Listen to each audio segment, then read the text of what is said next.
pressing up. Yeah, my heart turned purple when you left me. Yeah, my heart turned purple when you painted me. Do you believe in me, even though you envy me? What's going on, YouTube world? For those who don't know, I am that man, Los. Alright, now as I said, this is a trilogy, part 3 of the scary horror story. Alright, this one is actually the part 3 to scary homeless stories. Alright, true scary homeless stories. But before we get into the reaction, make sure you subscribe to the channel. I need to get the subscribers up.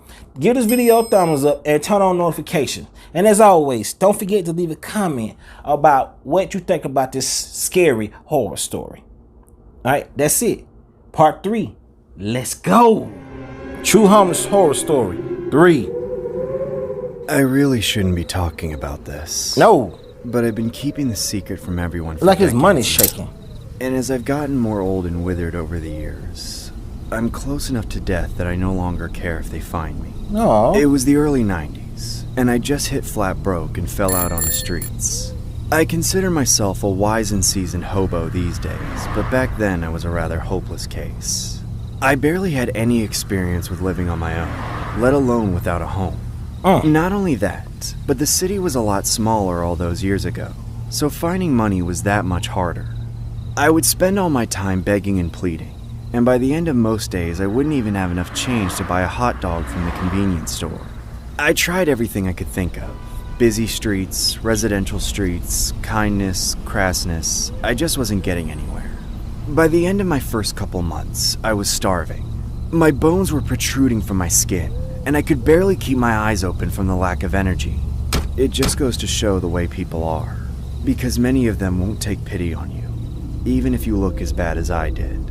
I was sitting on the sidewalk, shivering from the first autumn wind and jingling my cup when some jerkwad in a cheap suit slapped it out of my hand, sending all my money flying into the air and tumbling down into the sewer.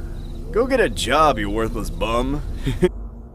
Man, I don't know, man, but I'll probably find the strength to whoop his ass, man. Whoop his ass. I would have had the strength to whoop his ass, man. Cause no, ain't no way in hell. You see me already struggling. You see me already shivering. You want to knock my damn 3 pennies out of my damn cup out my hand. 3 pennies. It would look like about 3 pennies, but it's 3 corners. Let's just say 3 corners. Then he walked off. I struggled to get to my feet and tried to pick up my quarters, but people kept accidentally kicking me, so I gave up on it. I stumbled away from that no-good avenue to a more relaxing street. I already knew this particular street was popular among the homeless, and I will admit, I had the intention of begging them for food or change, but without much expectation of that working. So you could understand my surprise when I saw a homeless couple sprawled out on a park bench all fat and happy, smiling and laughing and chatting. Fat. So this guy walks up to me and says, "Hey man, have you seen the newest Demon Slayer episode?" And I said, he said, a homeless couple. Look at these. They are actually happy. Look at her. Oh, hey, how you doing? What you doing today? This man got his hair done. Hair done. And whatever they doing is working, man. You don't look as bad a shape as our boy, though. "I can't watch Demon Slayer, I'm homeless." Laughter was something I hadn't experienced in a very long time. And I certainly hadn't looked that well fed since even before I became homeless. I went right up to them and started to ask, "Excuse me, I don't mean to be a bother, but I'm having a really rough time out here, and I see that you guys are doing well. All I want to ask is, how have you been able to keep your health? Or how do you panhandle? Like, what's your approach?" "Get lost, buddy." "Please, sir, I beg of you. Winter is coming and I haven't eaten in weeks. I won't survive if I don't get something to eat. I don't want anything from you but knowledge." All right, man, keep it down. I'll tell you how we've been getting fed, but you gotta swear to God that you won't tell anyone about this, or I get..." They probably ain't be homeless. So how you gonna tell another homeless guy, peace out, be gone, whatever, and you homeless too? He probably ain't really homeless. But let's see, though. Let's see. "Guarantee that starvation will be the least of your worries. You got that?" "Oh, I do. I swear, on the Lord in heaven above, may he bless you and your lady. Thank you." "All right, man, listen up, because I'm only gonna say this once. Walk 2 blocks west to the edge of the woods. On the far side of the street, there's a loose manhole cover. Enter and follow the sewer until you meet the old head, Maynard. He feeds the homeless. Now, get lost. I heeded him and got out of there. My brain was so fried by starvation that when I found the manhole, I didn't even think about the stench of the sewer once.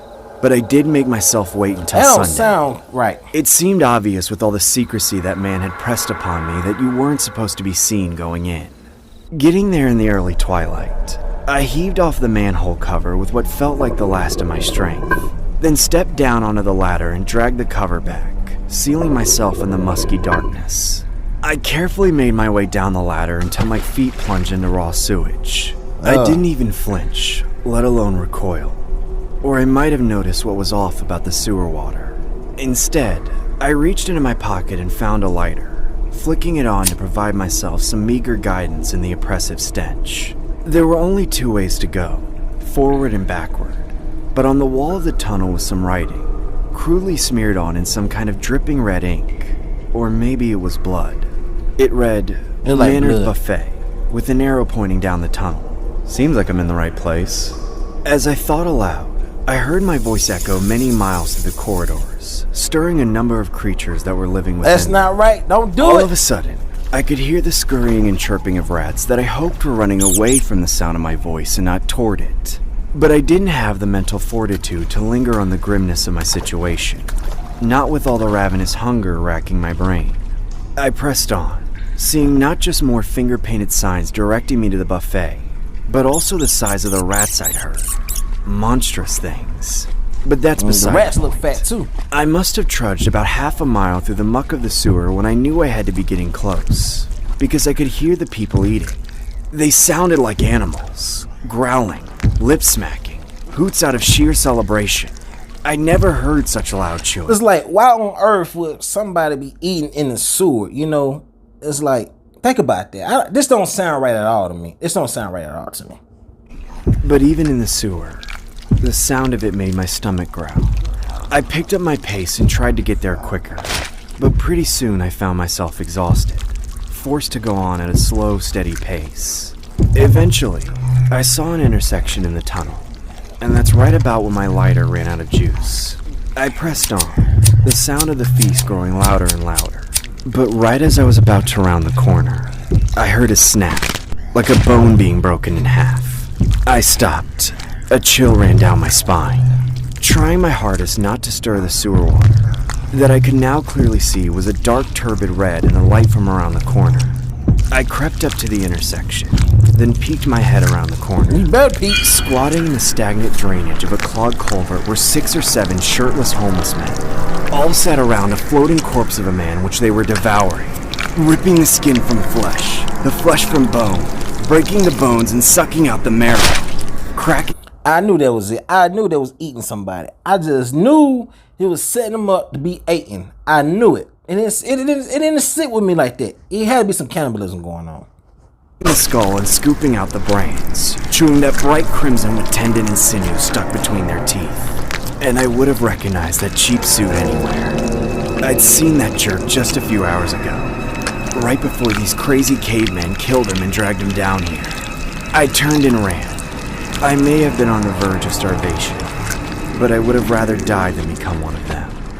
30 years later, and I've long since found out how to make a living on the streets, but I'm still traumatized by what I saw. It's my nightmare in every fitful sleep I managed to catch, but I think I've outlived all the faces I remember from around that time, so I can finally get it off my chest without worrying of becoming the buffet myself. What the hell, man? What do you want? Ew.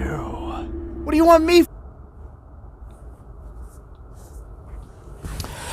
Alright, so that's it to the action. I was really expecting, you know, the little real life footage at the end, or like he did the first two, but it didn't happen. So maybe it's not, maybe it's not known, maybe this wasn't true. Well, who knows? It was still entertaining though. I give you that. But make sure you give this video a like, give this video a thumbs up again, you know, and leave a comment on what you like about this video. And don't forget to subscribe to the channel to see more animated horror story reactions by me. That's it. Yo, man, Los. I'm out.